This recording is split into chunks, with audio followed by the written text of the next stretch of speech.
Wards کا خاص یہاں پر انتظام کیا جائے گا، اور پھر ایمرجنسی میں یہاں پر ایئر ایمبولنس ہوگی، ہیلی کاپٹر کا یہاں پر انتظام ہوگا کہ خدا نخواستہ موٹر وے پہ کوئی ایکسیڈنٹ ہو گیا تو وہاں پر سے ہیلی کاپٹر اس کو لفٹ کر کے یہاں لے آئے گا. تو یہ تمام جدید ترین دنیا کی سہولتیں یہاں پر اس ہسپتال میں سینٹر میں ہوں گی، اور اس کے لیے جتنی بھی رقم جائز طور پر اور شفافیت کے ساتھ جو خرچ ہوگی اس کی ذمہ داری حکومت پاکستان میں خود لوں گا انشاءاللہ، تاکہ یہ جلد سے جلد یہ ادارہ یہ مکمل ہو جائے اور آپ کی خدمت کے لیے یہ آپ کی خدمت میں شبانہ روز یہ آپ کو میسر ہو. اب یہ کتنی دیر میں ہسپتال بنے گا اس بارے میں ایک واقعہ آپ کو سنانا چاہتا ہوں، اور وہ یہ ہے کہ جب بجلی کے اندھیرے تھے اور 20 گھنٹے کی لوڈ شیڈنگ تھی، یاد کریں 2009 10 11 آپ کو یاد ہوگا، تو جب الیکشن آئے تو میرے منہ سے نکل گیا کہ میں 6 مہینے میں ہم اندھیرے ختم کر دیں گے. وہ میرا بڑا مذاق بنایا گیا. میں جذبات میں ایک اخلاص کے ساتھ بات کی تھی، انسان جذبات میں بات کر دیتا ہے. شیخ صاحب یہ بات درست ہے کہ نہیں؟ تو جذبات میں بات کر گیا، میرا بہت مذاق اڑایا گیا. میں نے اللہ تعالیٰ سے دعا کی کہ وہ عزت رکھنے والا تو ہی ہے، اے مولا عزت رکھ لے.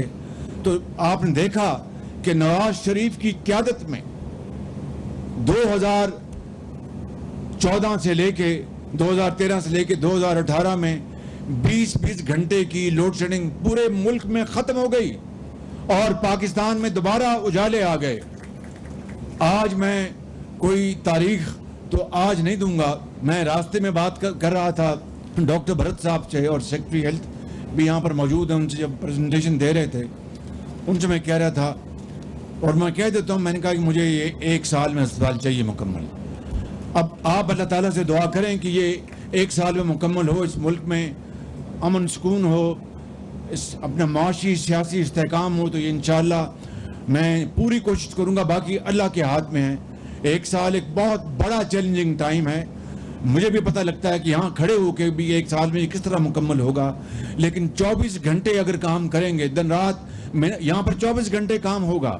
رات کو جب آپ گزریں گے تو یہاں پر وہ لائٹیں لگی ہوں گی اور کام ہو رہا ہوگا، کنٹریکٹرز کام کر رہے ہوں گے. جس طرح کل میں پاکستان کے سب سے شاندار جو IT پارک کا کل میں وزٹ پہ گیا ہوا تھا، اور ان کو میں نے تاریخ دی ہے کہ اس سال کے آخر میں وہ اس کو مکمل کریں تاکہ ہزاروں بچے اور بچیاں، نوجوان بچے اور بچیاں وہاں پر آ کے تعلیم حاصل کریں گے. اور پاکستان کے لیے یہ IT پارک جو ہے یہ ایک منصوبہ ہے جس سے جاگ لگے گی، اور پورے ملک میں ایسے IT پارکس پنجاب میں، سندھ میں، KP بلوچستان میں بنیں گے، آزاد کشمیر اور گلگت بلتستان میں. تو انشاءاللہ آپ دعا کریں، اور نہ پیسوں کی کوئی کال ہے اس ہسپتال کے لیے. جتنے بھی وسائل چاہیے ہوں گے ہم انشاءاللہ اس کے لیے مہیا کریں گے تاکہ تاخیر 1 سیکنڈ کی بھی نہ ہو اور مریض کو جلد سے جلد یہاں پر وہ علاج ملے اور وہ شفا یاب ہو. اس سے پہلے کہ میں اپنی بات ختم کروں، میں شکریہ ادا کرنا چاہتا ہوں علی رندھاوا صاحب جو چیئرمین CDA ہیں، جنہوں نے، اور ان کے ہمارے منسٹر انٹیریئر ہیں محسن نقوی جن کے انڈر CDA آتا ہے، انہوں نے فی الفور یہاں پر اس کی زمین کی انتقال کے لیے ایفرٹس کی، اور انہوں نے بہت برق رفتاری کے ساتھ یہ زمین مہیا کی. علی رندھاوا صاحب بہت شکریہ آپ کا. اس کے علاوہ میں آغا خان فاؤنڈیشن کا میں شکریہ ادا کر چکا ہوں. اس کے علاوہ یقیناً وزیر خزانہ کا تو شکریہ ہمیں ہر وقت ادا کرنا چاہیے، تو ان کا بھی، اور چودھری امداد بسال کا بھی جو ہمارے سیکرٹری فائنینس ہیں، اور ہمارے جو منسٹر پلاننگ ہے احسن اقبال صاحب کا، اور اپنے جو سٹاف ہے میرے سیکرٹری اور چیمہ صاحب کا اور گیلانی صاحب کا، ان سب کا میں درجہ بدرجہ شکریہ ادا کرتا ہوں کہ انہوں نے اس میں بڑی بھرپور انہوں نے معاونت کی، اور ہم آج یہ پہلی سٹیج تک پہنچ گئے ہیں. اب انشاءاللہ بہت جلد ہم کانٹریکٹس اوارڈ کریں گے. میں پھر آپ کو کہہ رہا ہوں کہ دنیا کی بہترین جدید ترین سہولتیں اللہ کے فضل و کرم سے یہاں پر ہوں گی، اور کوئی فرق نہیں ہوگا امیر اور غریب میں. ایک ہی صف میں کھڑے ہو گئے یوں محمود و ایاز، نہ کوئی بندہ رہا نہ کوئی بندہ نواز، سب یہاں پر ان کو علاج ملے گا. امیر کو اپنا خرچہ ادا کرنا پڑے گا، اور غریب کو بغیر کسی سوال کے اس کو یہاں پر علاج فری مہیا ہوگا۔ اس کے لیے میں جناب ڈاکٹر بھرت صاحب کا اور سیکرٹری محبوب کا، ان کا بھی میں شکریہ ادا کرتا ہوں کہ انہوں نے اس کے لیے محنت کی ہے، لیکن ابھی بہت محنت کی ضرورت ہے، ابھی اس سفر کا آغاز ہوا ہے، اور آپ کی ٹیم کا بھی شکریہ ادا کرتا ہوں۔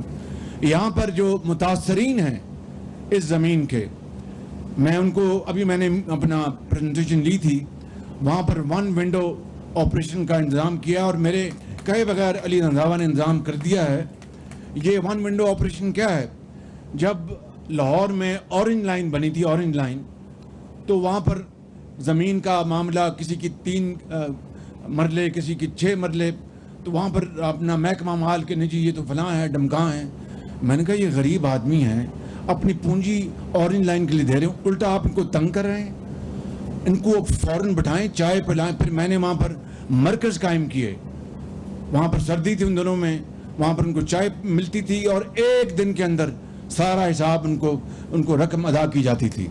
اور اگر کہیں کوئی بہت گہرا مسئلہ آتا تو وہ ریونیو ریکارڈ لیتے تھے، اور 1-2 دنوں میں، 3 دنوں میں اس کا فیصلہ کرتے تھے۔ اس طرح اورنج لائن کی زمین ہم نے ایکوائر کی تھی۔ اسی طریقے سے آپ کے ساتھ ایک بہت انصاف پر مبنی آپ کے ساتھ سلوک ہوگا۔ میں نے کہا کہ آپ کو مارکیٹ پرائز دیں گے، جو مارکیٹ قیمت ہے وہ آپ کو دیں گے، اور مجھے پورا یقین ہے کہ علی رنداوا صاحب اس سلسلے میں پوری طرح انصاف سے، یہ بہت ایماندار آدمی ہیں، میں اس کو ذاتی طور پر جانتا ہوں۔ تو میری آپ سب سے درخواست ہے کہ 1 سال کی میں نے جو بات کی ہے، یہ ناممکنات میں سے ہے، لیکن نتھنگ از امپاسبل۔ اگر محنت کریں اور کمر کس لیں تو اللہ تعالیٰ مدد کرتا ہے اور اپنا راستہ دیتا ہے، اور راستہ بنا دیتا ہے اللہ تعالیٰ۔ تو آج میں ان الفاظ کے ساتھ آپ سب کو میں مبارکباد پیش کرتا ہوں کہ یہ اسلام آباد میں کا نہیں، پاکستان کا نہیں، بلکہ اس پورے خطے کا ایک، اور ٹاورز بنیں گے، زمین یعنی ہارزنٹل کم استعمال ہوگی، ورٹیکل ٹاورز بنیں گے، اور ٹاورز کے درمیان باقاعدہ وہ برج ہوں گے، ایک کا ٹاور سے دوسرے ٹاور جانے کے لیے، تیسرے ٹاور کے جانے کے لیے۔ ہر مرض کا علیحدہ ٹاور ہوگا، اس کے علیحدہ آپریشن تھیٹرز ہوں گے۔ یعنی انشاءاللہ یہ ایک خواب ہے، لیکن انشاءاللہ اس کو شرمندہ تعبیر ہم کر کے دکھائیں گے۔ آپ سب مل کر ہم ملیں گے، کام کریں گے، تو قائد اعظم کی جو ایک اس کی سوچ تھی پاکستان کے لیے، یہ اس کا ایک شاہکار ہوگا۔